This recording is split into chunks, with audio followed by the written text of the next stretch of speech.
Reliance Jio ఇన్ఫోకామ్కి Troy shock ఇచ్చింది. ఉచిత voice call ఆఫర్లపై వివరణ ఇవ్వాల్సిందేనని ఆదేశించింది. కంపెనీ అందించే ప్లాన్స్ వివరాలు కోరింది.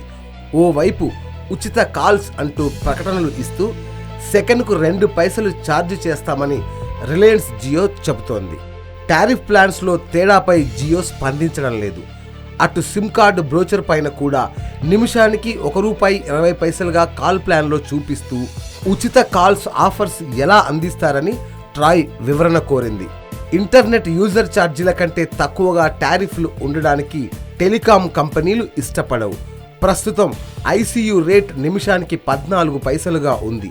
అయితే ఉచిత కాల్స్ ఆఫర్స్తో జియో దోపిడీ పద్ధతులకు తెరలేపిందని టెలికాం కంపెనీలు ఆరోపిస్తున్నాయి. Yo-yo news, Hyderabad.